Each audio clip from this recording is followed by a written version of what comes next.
Good afternoon. It's wonderful to be here, and I would like to congratulate Amity School, the principal, the chairman, and as well as all the young students for organizing this. We heard some lovely talks by our speakers earlier, and one thing when I was hearing them, what came out was, how many of us have closed mindsets? Most of us, as we grow up, do have closed mindsets. We start thinking that this is the way it should be done or that should be done.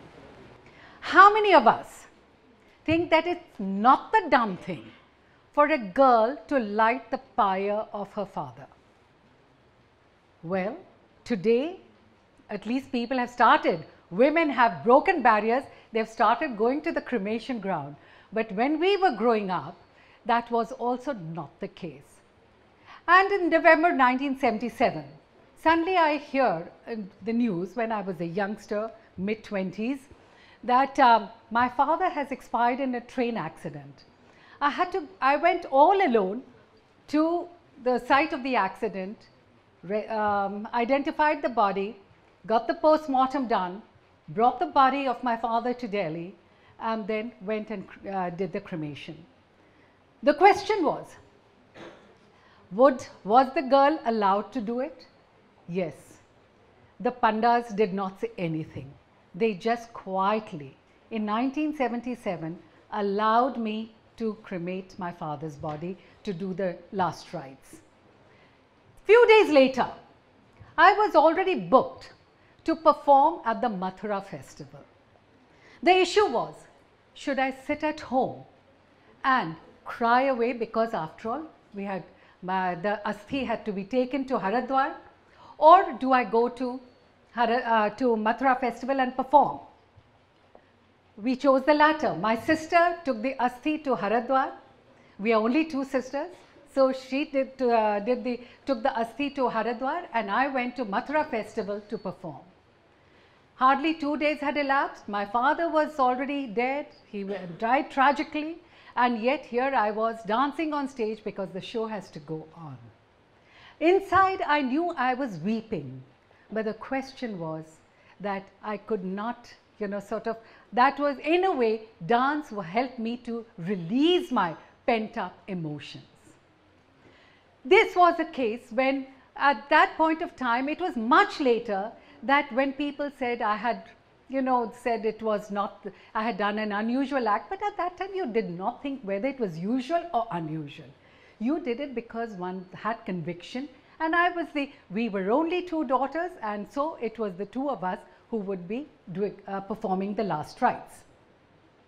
Similarly, during our growing up period, we were all conditioned to think in certain ways that you can only take up this profession or that profession, or this job or that job.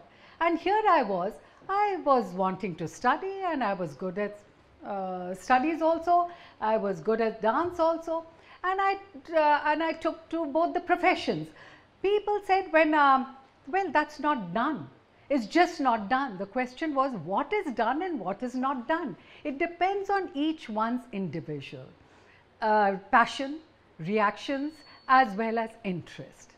And what life has taught me is that whatever one does and the path one chooses, one has to be actually committed to it, sincere to what you believe in, and be honest about what you believe in, and do it with dedication and sincerity.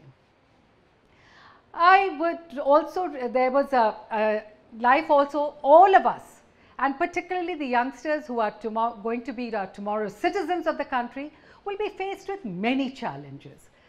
Challenges of what has been taught and how you apply it in practical life. And I learnt it in a rather hard way. It was earlier, my guru was always there conducting my programs, and on one of my first major solo performances as a young professional, where the guru was not there, I had to do it on my own. And in Kathak, you have to carry it on your own.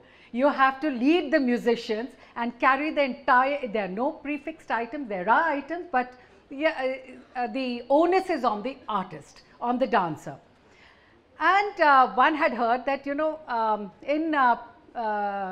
when you're learning, during the learning phases, you hear about this is what should be done and this is this and this is that. When I was in Shanmukhanand Hall of Bombay, I'm using the word Bombay because at that time it was called Bombay, in 1970-71, I found that after a certain time the audience got restless.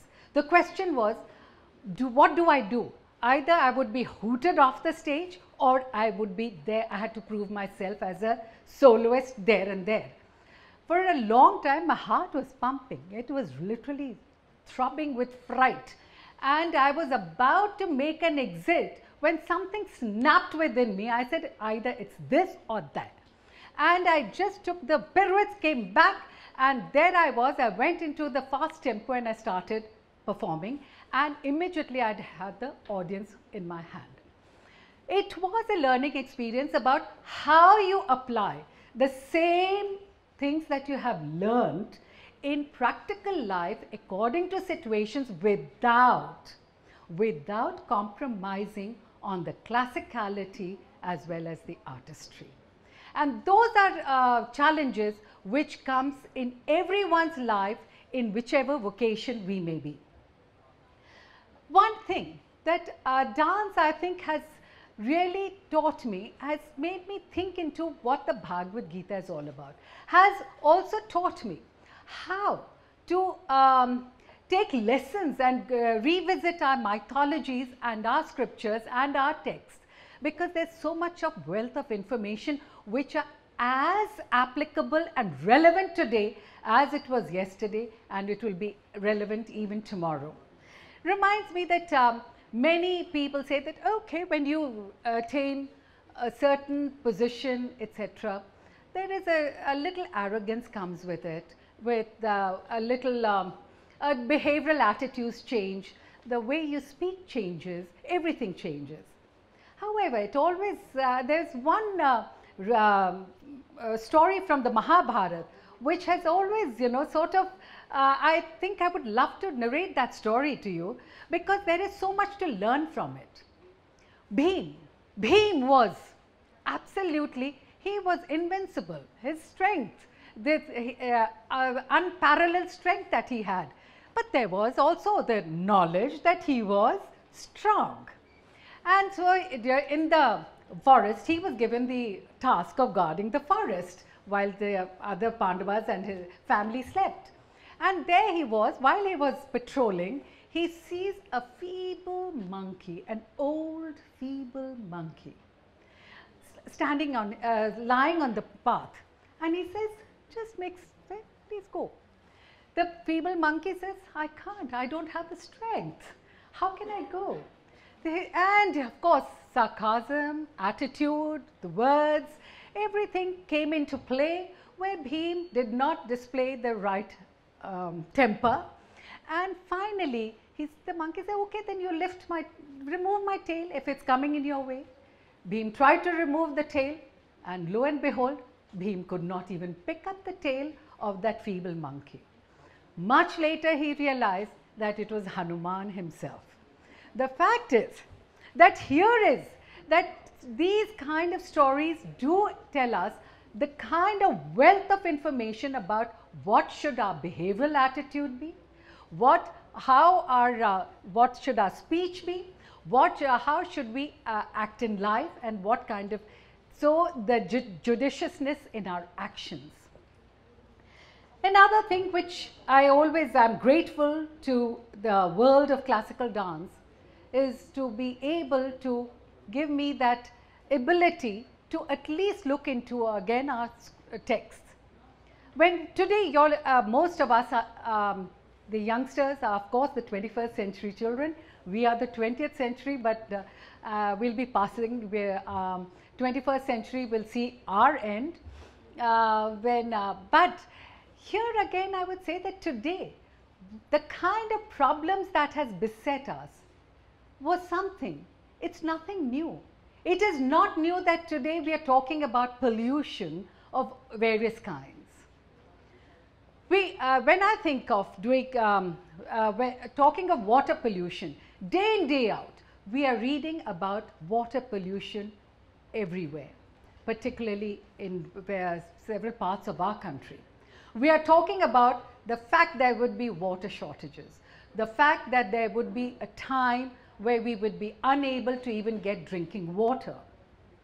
And in that context, when I think of our literature and I think of our Kalya Mardan, that where Kalya, the snake, he was a symbol of that water pollution, the poisonous, polluted water. And yet, Krishna, when I do ask my students, was Krishna killed or subjugated? So the whole, it is that Krishna subjugated Kalya. Kalya was not killed. And since, so what was the lesson that is learned? That even the underwater, above water, every life has its own relevance and position. But the question is, it should not become overpowering. Everybody has to coexist and cohabit together, but everyone should know their limits. So the question is that Kalya's poisonous water has to be limited, and because he has a function to play underwater, whereas we also have our function to play in seeing that the water is not polluted. But how many of us do that? Where is that sense of self-responsibility that each one of us is actually adhering to and talking about it, or practicing it ourselves? Talking about many do, but practicing it ourselves. That is important, that whatever we learn in life, we have to practice ourselves. When I talk about learning and the Guru Shishya Parampara, it reminds me that we only think of the great names as to be our gurus. But I am reminded of Mahatma Gandhi, one paragraph in his autobiography. Many of us have read this autobiography, and I would also like to say that when his grandson, the great philosopher, Professor Ramchandra Gandhi, who popularly known as Ramu Gandhi, asked me whether I had read the autobiography, I said, of course I have. Then he said, who is Rambha? Now the question was, who is Rambha? For me, as a classical dancer, Rambha is that artist, the celestial dancer. So he said, no, in my grandfather's autobiography. And I'm sure many of you must be thinking, who is Rambha in that autobiography of his? But there's a small paragraph in which I think holds a wealth of information about what made Gandhi Gandhi. He says that when he was a child of 8 or 9 years old or 10 years old, he was very scared of snakes, thieves and ghosts. And he did not know who to confide his fears in. So the greatest fear is our own inner fear. And finally he said, the only person, if I tell my brothers, they would all laugh at me. So he confided his fears in the untouchable maid-servant called Rambha. And Rambha told him, why are you scared? Get rid of your fears, inspire yourself, get strength and take the name of Ram. And he says, I started taking the name of Ram. It has instilled me with confidence and strength, because I thought to myself, how can Rambha be wrong? So I had more faith in her, and therefore that faith in Rambha has led me throughout life, and Ram has become a constant faith factor in my life. So he said, Rambha is my guru. Here is Mahatma Gandhi acknowledging the untouchable maidservant of his house as his greatest guru, who has given him the mantra of life of how to get over the inner fears. Breaking the barrier, you have to get over your inner fears. You have to imbue yourself with strength and confidence. And in that, again, note, we are talking, one of our previous speakers talked about discrimination, about how we put people in pockets. It reminded me of Vivekanand when I was doing a work on Vivekanand, was that when Vivekanand ji was at, I think it was at Maharaja Khetri's place, he heard a Nautch girl singing, and he said, he is a Swami, how can he hear the Nautch girl singing?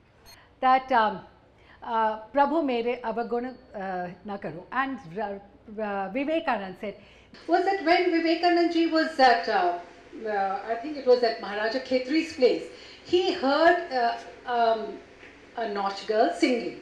And he said, he is a Swami, how can he hear the Nautch girl singing? And finally, the Nautch girls sang that Prabhu mere avaguna na karo. And Vivekanand said, the purity of that soul, the purity of that voice was so much that here he said, who am I to judge others by my standard? Because everyone has that spark of goodness in them. Everyone who is in certain position, we do not know the circumstances, how they have gone into those positions, but the goodness, that element of goodness and Godhead is there in everyone. And he bowed his head to that young singer in devotion, in appreciation. Finally, I would like to end it off that you and I, let us desist from being the modern day Dushasan. Again, I'm going back to our sacred text. Let us desist from being modern day Dushasans, because what was Dushasan doing? He was disrobing Draupadi. Today, you and I are doing the same. We are teaching little children to do the same, because we are removing the clothing of Mother Earth, day in, day out, every second. And therefore, I will end it off with this. Say, Dushasan bas karo.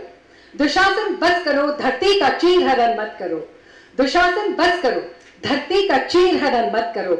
फिर द्वापर को दोहराने का दुस्साहस मत करो. दुशासन बस करो, बस करो, बस करो. Let us have sensitivity, humanity within us. Thank you.